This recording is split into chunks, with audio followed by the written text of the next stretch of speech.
Hello friends, how are you. I hope कि आप सब अच्छे होंगे। आप सभी का वेलकम है आपके अपने यूट्यूब चैनल एक्सपर्ट ओपिनियन पर। फ्रेंड्स, डिस्कस करेंगे आज के सेशन में संस्कृत के भेद प्रभेदों के बारे में। उससे पहले आप सभी को एक्सपर्ट ओपिनियन की तरफ से गणेश चतुर्थी 2020 की हार्दिक शुभकामनाएं। आपका दिन मंगलमय हो और आप सभी अच्छे से एंजॉय के साथ में गणेश चतुर्थी त्योहार का जो है उत्सव एंजॉय करें, मनाएं सभी लोग मिलकर। और फ्रेंड्स, बात करें, आप चैनल पर पहली बार आए हैं तो चैनल को कर लें सब्सक्राइब, जिससे आने वाली सभी वीडियोस की नोटिफिकेशन आपको मिलती रहे टाइम टू टाइम।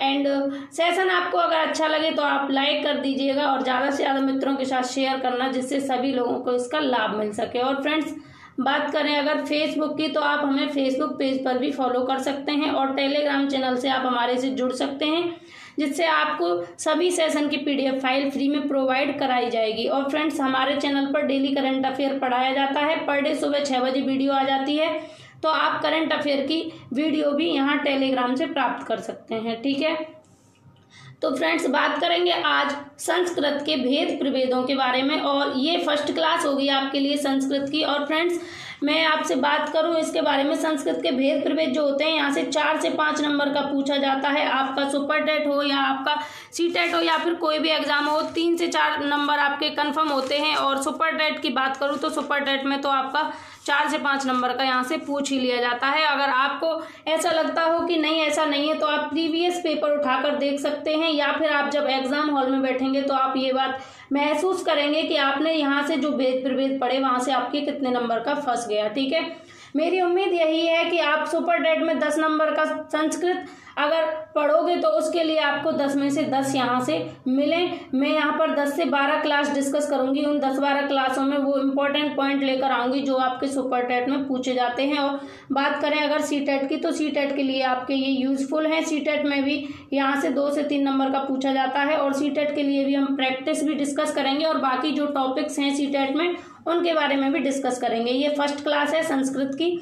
तो चलिए फिर सेशन स्टार्ट करते हैं। और फ्रेंड्स, आप लोगों का सपोर्ट हमारे लिए सब कुछ है। हम आपके लिए दिन रात मेहनत कर रहे हैं और निरंतर अच्छे से अच्छा कंटेंट आपको देने का प्रयास कर रहे हैं। बस आप लोगों से एक ही अपील है हमारी कि ज़्यादा से ज़्यादा सपोर्ट करें, ज़्यादा से ज़्यादा मित्रों को जोड़ने का प्रयास करें, जिससे एक्सपर्ट ओपिनियन आगे तक जाए। और जब लाइव सेशन डिस्कस करेंगे हम लोग बहुत सारे होने के बाद, तो बहुत ज़्यादा इंटरेस्ट आया करेगा। तो आप लोग सपोर्ट करें। ठीक है, तो इसी के साथ में सेशन स्टार्ट करते हैं। वैसे आप लोगों का बहुत सपोर्ट है, बहुत जल्दी मेरे चैनल ने बहुत ज़्यादा जो है डेवलप किया है। इतना उम्मीद भी नहीं थी और इतनी जल्दी किसी का होता भी नहीं है, लेकिन आप लोगों के सपोर्ट की वजह से, आप लोगों का इतना प्रेम स्नेह मुझे मिला, मैंने उम्मीद भी नहीं की थी। तो चलिए फिर आगे बढ़ते हैं, डिस्कस करते हैं। ऐसे ही अपना सपोर्ट बनाए रहें और अपने फ्रेंड्स के साथ में शेयर ज़रूर करते रहें। तो फर्स्ट है आपकी स्क्रीन पर फर्स्ट क्वेश्चन आपका जो है, स्वरों के कितने भेद हैं, स्वरों के भेद कितने हैं। तो स्वरों के कितने भेद हैं फ्रेंड्स? स्वरों के 3 भेद हैं। कितने हैं? 3 भेद हैं। कौन कौन से हैं? ह्रस्व, दीर्घ और प्लुत। कौन कौन से हैं? ह्रस्व, दीर्घ और प्लुत। स्वर 3 प्रकार के होते हैं फ्रेंड्स, ह्रस्व, दीर्घ और प्लुत। मेरा प्रयास ये रहेगा कि आपको इसी सेशन में ये सब चीज़ें याद हो जाएं, जिससे आपको दोबारा जो है इनको पढ़ने की ज़रूरत ना पड़े। बाकी एक बार में अगर आपको नहीं होते हैं तो आप वीडियो को दोबारा देख सकते हैं और इसमें आपका जो है प्रॉफिट होगा, आपको हेल्प मिलेगी इससे। ये मेरा आपसे वादा है, क्योंकि यहाँ से क्वेश्चन ज़रूर पूछे जाते हैं। तो नेक्स्ट है आपका व्यंजन। और व्यंजन को और क्या कहते हैं? हल भी कहते हैं, ये आपको जान लेना है। तो व्यंजन के कितने भेद हैं? व्यंजन के 4 भेद हैं। ठीक है, और व्यंजन को हल भी कहते हैं, ये बात आपको ध्यान रखनी है। तो व्यंजन के भेद की बात करें तो व्यंजन के कितने भेद हैं? 4 भेद हैं। ठीक है, आगे बढ़ेंगे।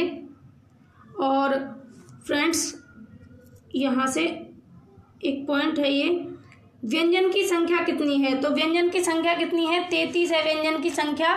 और संख्या के बारे में बात करें तो ये 33 संख्या जो है आपकी, अगर व्यंजन या हल की संख्या पूछी जाए तो आपको 33 बतानी है। ठीक है,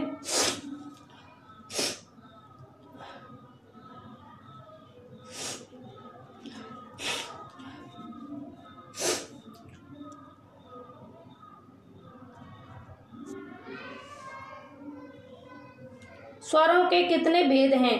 तो फ्रेंड्स, पहला है आपका स्वरों के कितने वेद हैं, तो स्वरों के 3 वेद हैं। कौन कौन से हैं, ह्रस्व, दीर्घ और प्लुत स्वर। ठीक है। नेक्स्ट है आपका व्यंजन के कितने वेद हैं, तो व्यंजन के 4 वेद हैं। व्यंजन को हल भी कहते हैं, ये आप लोग जाने रहिए, क्योंकि संस्कृत में कई बार ये भी पूछ लेता है कि हल किसे कहते हैं, या हल के कितने वेद हैं, या हल कितने प्रकार के होते हैं।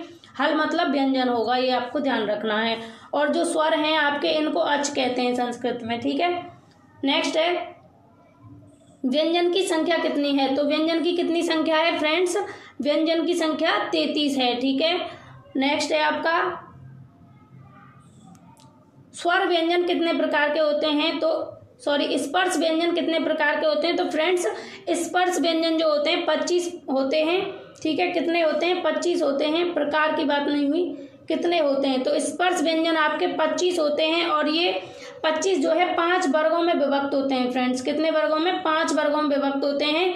और जिनमें 5 वर्गों में 5-5 व्यंजन होते हैं। तो वो 5 वर्ग कौन कौन से हैं, कवर्ग है, चवर्ग है, टवर्ग है, तवर्ग है और पवर्ग है।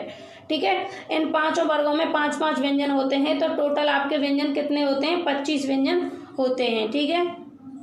आगे बढ़े। नेक्स्ट है अंतस्थ व्यंजन कितने होते हैं, अंतस्थ व्यंजन कितने हैं, तो अंतस्थ व्यंजन कितने हैं, 4 हैं। कौन कौन से हैं, य, व, र, ल। ठीक है।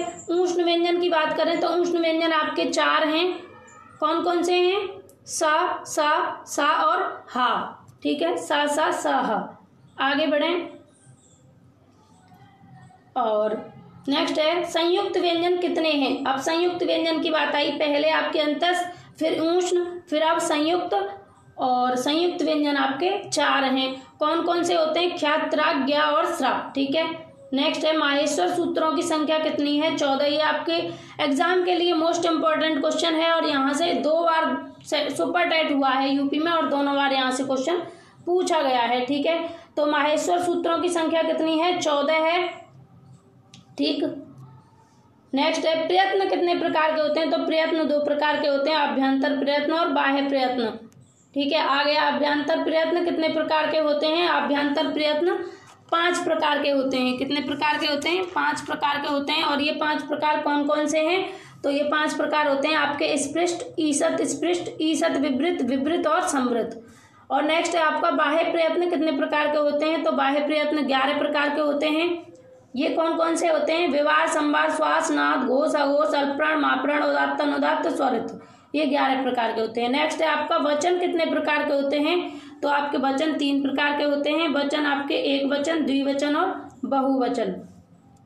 नेक्स्ट पुरुष कितने प्रकार के होते हैं, पुरुष 3 प्रकार के होते हैं, प्रथम पुरुष, मध्यम पुरुष और उत्तम पुरुष। नेक्स्ट है लिंग कितने प्रकार के होते हैं, लिंग 3 प्रकार के होते हैं, स्त्रीलिंग, पुल्लिंग और नपुंसक लिंग। ठीक है। नेक्स्ट कारक कितने प्रकार के होते हैं, तो कारक 6 प्रकार के होते हैं। कौन कौन से हैं, कर्ता, कर्म, करण, संप्रदान, अपादान, अधिकरण। और फ्रेंड्स एक चीज आपको ध्यान रखनी है कि यहाँ पर संस्कृत की बात जब चलेगी तो संबंध और संबोधन को संस्कृत में कारक नहीं माना जाएगा। ठीक है। तो इसीलिए इसके 6 भेद होते हैं। हिंदी की बात हिंदी में करेंगे, फिलहाल संस्कृत की बात चल रही, तो आपको ध्यान रखना है कि संस्कृत में 6 ही कारक होते हैं। ठीक है। आगे बढ़ते हैं। विभक्ति कितने प्रकार की होती है, तो विभक्ति 7 प्रकार की होती है, प्रथमा, द्वितीय, तृतीय, चतुर्थी, पंचमी और षष्ठी। और आपको ये ध्यान रखना है कि संबोधन की जो है गणना जो विभक्ति में नहीं की जाती, संबोधन को विभक्ति में काउंट नहीं किया जाता, इसलिए 7 ही विभक्तियां होती हैं। ठीक है। इत संज्ञक सूत्रों की संख्या कितनी है, तो इत संज्ञक जो सूत्र होते हैं उनकी संख्या कितनी है, उनकी संख्या 6 है। ठीक है। नेक्स्ट है निष्ठा संज्ञक प्रत्यय कितने होते हैं, तो निष्ठा संज्ञक प्रत्यय कितने होते हैं, 2 प्रकार के होते हैं, ताप, तप्तु, निष्ठा और ऋतु। ठीक है। नेक्स्ट है आपका फ्रेंड्स, आपको मेरा प्रयास अच्छा लग रहा हो, आपको मेरी मेहनत अच्छी लग रही हो, या फिर क्वेश्चंस की क्वालिटी अच्छी लग रही हो, क्लास आपको यूजफुल लगे, तो आप ज़्यादा से ज़्यादा मित्रों के साथ शेयर करें और लाइक कर दें सेशन को। आप हमें सपोर्ट करेंगे तो हमारा मनोबल बढ़ेगा और आपके लिए बहुत अच्छा और कंटेंट लाने का हम प्रयास करेंगे। ठीक है। नेक्स्ट है आपका पर इसमें पदी तिंग प्रत्यय कितने होते हैं, तो पर इसमें पदी तिंग प्रत्यय 9 होते हैं। ये होते हैं आपके तिप, तस, झी, सिप, धस, था, मिप, वस, मस। ठीक है। नेक्स्ट है आपका आत्मनेपदी तिंग प्रत्यय कितने हैं। तो आत्मनेपदी तिंग प्रत्यय की बात आई है तो ये भी आपके 9 होते हैं। ये कौन कौन से होते हैं? ता आतम झा थास आथम धस इट वही मही। ठीक है। नेक्स्ट है आपका कुल तिंग प्रत्यय कितने हैं। तो जब 9 ये वाले हैं परस्मैपदी और 9 ही आत्मनेपदी होते हैं तो टोटल कितने हो गए? 18 हो गए। कुल तिंग प्रत्यय कितने हो गए? 18 हो गए। ठीक है। नेक्स्ट है, एक बार में अगर आपको क्लास ऐसी लग रही हो कि थोड़ा बहुत याद करने में प्रॉब्लम रह गई है तो आप दोबारा देख लें, आपको दूसरी बार में बिल्कुल कंठस्थ हो जाएगी और यहाँ से आपको 4 से 5 नंबर की हेल्प मिलेगी। ये मैं आपसे बोल चुकी हूँ और ये बिल्कुल एकदम ट्रू बात है और आप एग्जाम में बैठेंगे तो महसूस करेंगे, नहीं तो आप प्रीवियस पेपर उठाकर देख सकते हैं यहाँ से आपके कितने नंबर का पूछा गया है। ठीक है। नेक्स्ट है आपका सुप प्रत्यय कितने हैं। तो सुप प्रत्यय 21 होते हैं। कितने होते हैं? 21 होते हैं। नेक्स्ट है उपसर्गों की संख्या कितनी है। उपसर्गों की संख्या 22 होती है। कौन कौन सी है? प्र परा आप सम अनु अव निस निर दुस दुर भी अंग नी अधि अपि अति सु उत अभि प्रति परि और उप। ठीक है। नेक्स्ट है आपका वाच्य के कितने भेद हैं। तो वाच्य के 3 भेद होते हैं। कौन कौन से?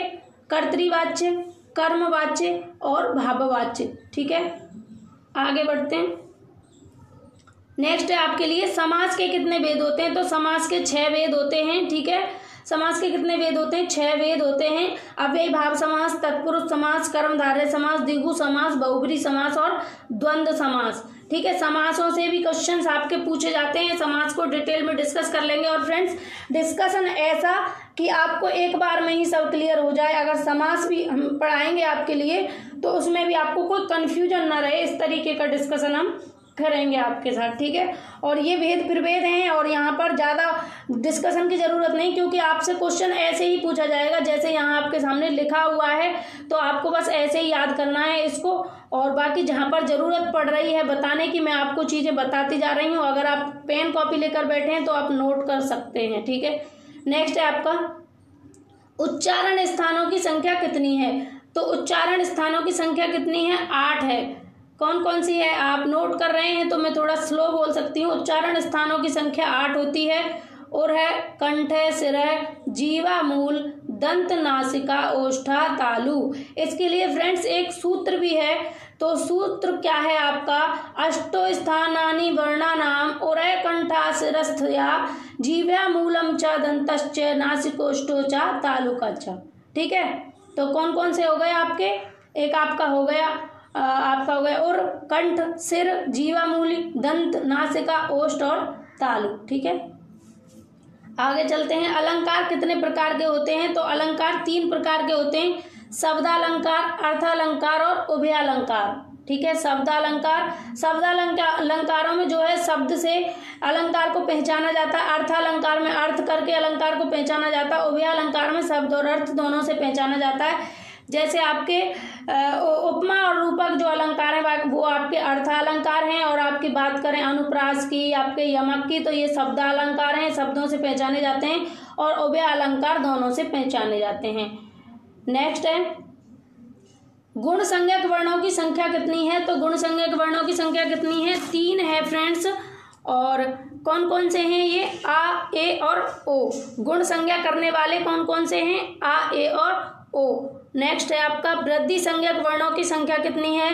तो वृद्धि वर्णक जो आपके वृद्धि संज्ञक वर्ण जो हैं आपके ये भी 3 होते हैं और ये कौन कौन से होते हैं?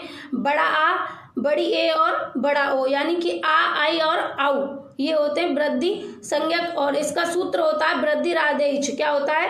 वृद्धि राधेच। और इसका गुण संज्ञक का सूत्र भी होता है फ्रेंड्स, मैं आपको बताना भूल गई, इसका होता है अदेंग गुणा। क्या होता है? अदेंग गुणा। ठीक है।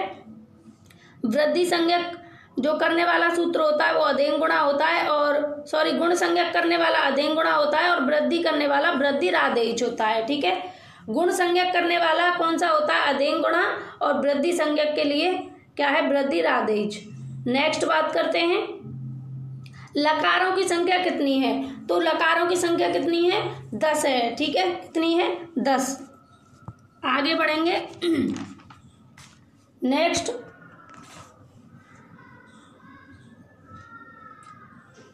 गुणों की संख्या कितनी है। तो फ्रेंड्स आपको बताना है गुणों की संख्या कितनी है, और मैंने यहाँ पर सामने लिखा है 10 है। गुणों की संख्या कितनी है? 10 है आपकी, ठीक है। और नेक्स्ट है आपकी अयोगवाह की संख्या कितनी है। तो अयोगवाह कितने होते हैं आपके? 4 होते हैं अयोगवाह। और इससे बस यहाँ से इतना ही पूछा जाएगा आपसे कि अयोगवाह कितने होते हैं, और अगर ये पूछा जाए कौन कौन से होते हैं तो आपको बता दूं मैं, ये होते हैं आपके अनुस्वार, विसर्ग, जीवामूली और उपध्मानी, ठीक है। नेक्स्ट है आपका स्वर कितने होते हैं संस्कृत में। तो फ्रेंड्स स्वर जो है कुल संस्कृत में 9 होते हैं और प्रकार स्वरों के 3 होते हैं। प्रकारों की बात हम कर चुके पहले, प्रकार 3 और कुल स्वर कितने होते हैं? 9 होते हैं, ठीक है। कुल स्वर कितने होते हैं? 9 होते हैं। और फ्रेंड्स ये जो आपको अयोगवाह दिख रहा है ये भी एक टॉपिक है, और यहाँ से डिटेल में आपको मैं एक सेशन में आपको बताऊंगी सभी चीज़ें, सबके बारे में चर्चा की जाएगी और बहुत अच्छे से चर्चा करेंगे और आपको जो है चीज़ें भी समझ में आएंगी, ऐसा मेरा विश्वास है। और आप कमेंट सेक्शन में बता सकते हैं आपकी कोई क्वेश्चन, कोई क्वेरी हो, या फिर कहीं पर भी आपको कोई चीज़ कन्फ्यूजन कर रही हो तो उसको हम अच्छे से और डिस्कस कर लेंगे। और सेशन पसंद आए तो सेशन को ज़्यादा से ज़्यादा मित्रों के साथ शेयर करते रहें, बिल्कुल भी शेयर करने में देरी ना करें, क्योंकि हमारा क्या है, उद्देश्य है कि सब लोगों तक ये जानकारियाँ पहुँचें, देश के कोने कोने में सभी जानकारी पहुँचें, हमारा देश शिक्षा में आगे बढ़े, ठीक है। नेक्स्ट है आपका मूल स्वरों की संख्या कितनी है। तो मूल स्वर 5 होते हैं आपके, इसके बारे में मैंने आपको पहले भी बताया, आ, ई, उ और री और ली, ठीक है। 5 होते हैं मूल स्वर। ह्रस्व स्वरों की संख्या कितनी है? ह्रस्व स्वर भी 5 होते हैं। और कुल स्वरों की बात करें तो कुल स्वर आपके 9 होते हैं संस्कृत में, ठीक है। आगे चलेंगे, संयुक्त स्वरों की संख्या कितनी है। तो फ्रेंड्स संयुक्त स्वरों की संख्या आपको बतानी है। संयुक्त स्वरों की संख्या कितनी है? तो संयुक्त स्वरों की संख्या आपकी कितनी है? 3 है। कितनी? 3। एक बार में आपको याद हो जाए इसलिए आपको मैं 2 बार चीज़ों को बोल देती हूँ, जिससे एक ही बार में आपको याद हो जाए चीज़ें, ठीक है। नेक्स्ट है आपका री और री के कितने वेद हैं। तो री और री के कितने वेद हैं फ्रेंड्स? 30 वेद हैं री और री के। संधि के प्रकार की बात करें तो फ्रेंड्स संधि के कितने प्रकार हैं? संधि के 3 प्रकार होते हैं। कौन कौन सी संधि होती हैं? स्वर संधि, व्यंजन संधि और विसर्ग संधि, ठीक है। आगे बात करें, अगर आपको संधि टॉपिक पर वीडियो जल्द चाहिए तो आप कमेंट सेक्शन में बता सकते हैं। नेक्स्ट है आपका अष्टाध्यायी के कितने अध्याय होते हैं। तो अष्टाध्यायी के कितने अध्याय होते हैं? 8 अध्याय होते हैं फ्रेंड्स। और अष्टाध्यायी में कितने पाद होते हैं? तो 32 पाद होते हैं। और अष्टाध्यायी के प्रत्येक अध्याय में कितने पाद हैं? तो 4 पाद होते हैं। यानी कि अष्टाध्यायी में कुल 32 पाद हैं और सभी पादों में कितने कितने अलग अलग अध्याय हैं? तो 4 अलग अलग सभी में अध्याय हैं, ठीक है। आगे बढ़ें, अष्टाध्यायी में कितने सूत्र हैं? तो लगभग 4000 सूत्र हैं अष्टाध्यायी में। और अष्टाध्यायी का प्रथम सूत्र क्या है? वृद्धिरादेश। और अष्टाध्यायी का अंतिम सूत्र क्या है? आ और आ। तो आपको मैं बता दूं डिटेल में इसके बारे में, तो ये यहाँ से आपके लिए क्या है, 2-3 नंबर का कहीं पर भी पूछ लेगा अष्टाध्यायी से, और ज़्यादा नहीं तो कम से कम 1 नंबर का तो आपका पूछा ही जाएगा, इसलिए आपको ध्यान रखना है। अष्टाध्यायी को लिखने वाले लेखक हैं पाणिनि जी। और अष्टाध्यायी में अध्यायों की संख्या 8 है। पादों की संख्या क्या है आपकी? 4 है। और पादों की संख्या आपकी जो है 8 गुणा 4 बराबर 32 होते हैं। टोटल पाद कितने होते हैं? 32 होते हैं। और प्रत्येक पाद में अलग अलग 4 क्या है? अध्याय हैं। और प्रथम सूत्र है वृद्धिरादेश और अंतिम सूत्र है आ और आ। ये आप देख सकते हैं यहाँ पर अष्टाध्यायी में कितने अध्याय हैं। तो अध्याय हैं आपके 8। और अष्टाध्यायी में पादों की संख्या की जाए तो टोटल 32 हैं और सभी में क्या है? 4 अध्याय हैं, ठीक है। नेक्स्ट है फ्रेंड्स, मैं आपके लिए वीडियो लेकर आई हूँ, और क्या है मेरी तबीयत भी ठीक नहीं रही कुछ 8-10 दिन से। बीच में बहुत ज़्यादा जुकाम, खांसी और आपका बुखार आ गया था बहुत तेज़ी।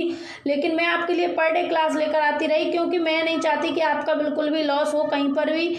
मेरी कोई भी ऐसी परिस्थिति ना रहे जिससे मैं आप लोगों का लॉस होने दूं। मेरा उद्देश्य है कि आपको पर डे वीडियो मिलती रहें और प्रत्येक सब्जेक्ट के आपको वीडियो मिलें। जहाँ तक उम्मीद है कि सभी सब्जेक्ट को हम कवर करेंगे यहाँ पर आपके साथ एक्सपर्ट ओपिनियन पर, ठीक है। नेक्स्ट है आपका भामा के अनुसार अलंकारों की संख्या कितनी है? तो ये भामा है आपके, इनके अनुसार अलंकारों की संख्या कितनी है? 32 है। और अलग अलग सभी ने अलग अलग संख्याएं मानी है अलंकारों की, तो सबके बारे में डिस्कशन कर लेंगे। जहां जहां से क्वेश्चंस पूछे जाते हैं मैं उन चीज़ों को, उन टॉपिक्स को, उन सभी टॉपिक्स को आपके लिए लेकर आई हूँ। और भी बहुत लोगों ने मानी है अलंकारों की संख्या, लेकिन जो इम्पोर्टेंट है आपके एग्जाम की दृष्टि से मोस्ट इम्पोर्टेंट है, उन्हीं चीज़ों को मैं आपके लिए लेकर आई हूँ। नेक्स्ट है आपके मम्मट के अनुसार अलंकारों की संख्या कितनी है? तो 67 है। और आपके रोइयक और विश्वनाथ के अनुसार अलंकारों की संख्या कितनी है? 78 है। तो आप ध्यान रखेंगे, भामा के अनुसार अलंकारों की संख्या 38, मम्मट के अनुसार 67, रोइयक और विश्वनाथ के अनुसार 78 है। नेक्स्ट, जयदेव के अनुसार अलंकारों की संख्या कितनी है? जयदेव आपको ध्यान होंगे, और जयदेव के अनुसार अलंकारों की संख्या 100 है। और जयदेव का एक ग्रंथ है बहुत बड़ा और बहुत ज़्यादा प्रख्यात है एकदम, तो आपको कमेंट सेक्शन में उसको बताना है कि जयदेव का कौन सा ग्रंथ है जो विश्वविख्यात है। ठीक है, बता तो मैं भी सकती हूँ, लेकिन मैं चाहती हूँ कि इसका आंसर आप लोग दें कमेंट सेक्शन में, जिससे यदि आप चीज़ों को भूल गए हैं तो आपका रिवीजन होता रहे। नेक्स्ट है आपका कुवलयानंद के अनुसार अलंकारों की संख्या कितनी है? तो 120 है, इन्होंने 120 मानी है, जयदेव ने 100 मानी है। ठीक है, महाभारत में कितने पर्व हैं? तो महाभारत में कितने पर्व हैं? 18 पर्व हैं। कितने हैं? 18 पर्व हैं। ठीक है, आगे चलें। कुमार संभवम में कितने सर्ग हैं? तो कुमार संभवम में कितने सर्ग हैं फ्रेंड्स? 17 सर्ग हैं कुमार संभवम में। कितने? 17 सर्ग हैं। ठीक है, आगे चलेंगे। रघुवंशम में कितने सर्ग हैं? 19 सर्ग हैं रघुवंशम में। बुद्ध चरितम में कितने सर्ग हैं? तो बुद्ध चरितम में 28 सर्ग हैं। कुमार संभवम में 17, रघुवंशम में 19 और बुद्ध चरितम में 28 सर्ग हैं। आगे बढ़ें। सुंदर नंद में कितने सर्ग हैं? तो 18 सर्ग हैं। किरातार्जुनीयम में कितने सर्ग हैं? 18 सर्ग हैं। शिशुपाल वधम में कितने सर्ग हैं? 20 सर्ग हैं। और फ्रेंड्स, ये आपका किरातार्जुनीयम, शिशुपाल वधम और रघुवंशम बहुत ज़्यादा मोस्ट इंपॉर्टेंट है आपके एग्जाम की दृष्टि से, वेरी वेरी इंपॉर्टेंट। सीटेट हो या आपका कोई भी स्टेट का टेट हो, कहीं से भी ये आपके लिए पूछ लिया जाता है। ठीक है, किसी भी एग्जाम में। नेक्स्ट है नैष दिए चरितम में कितने सर्ग हैं? तो 22 सर्ग हैं। हर विजयम में कितने सर्ग हैं? 50 सर्ग हैं। नाट्य शास्त्र में कितने अध्याय हैं? 36 अध्याय हैं। ठीक है, नाट्य शास्त्र में कितने अध्याय हैं? 36 अध्याय हैं। और नाट्य शास्त्र किसने लिखी है, इसके बारे में भी आपको कमेंट सेक्शन में बताना है। दोनों क्वेश्चंस आपके लिए रहेंगे आज के लिए होमवर्क, जो आपको कमेंट सेक्शन में बताना है। और आप हमारे फेसबुक पेज से जुड़ जाएं, टेलीग्राम चैनल से जुड़ जाएं, जिससे आपको सभी वीडियोज की जो है PDF फाइल वहाँ पर मिल सके। और फ्रेंड्स, फिर वही बात एक बार आपसे कहनी है, और आप लोगों का सपोर्ट जो है हमें चाहिए, आप लोगों की हेल्प की ज़रूरत है। आप हमारे चैनल को ज़्यादा से ज़्यादा लोगों तक पहुंचाने का प्रयास करें। आप हमें हेल्प कर सकते हैं, सपोर्ट कर सकते हैं। आपको मेरी मेहनत अच्छी लगी हो, प्रयास अच्छा लगा हो, तो आप जो है वीडियो को लाइक कर सकते हैं। और फ्रेंड्स, आपका कोई क्वेश्चन, कोई क्वेरी हो तो आप कमेंट सेक्शन में लिख सकते हैं। आज के लिए बस इतना ही, फिर मिलेंगे नेक्स्ट टॉपिक के साथ में। और तब तक के लिए घर पर रहें, सुरक्षित रहें। राधे राधे। और किसी टॉपिक पर आपको वीडियो चाहिए तो आप कमेंट सेक्शन में लिख सकते हैं। Take care.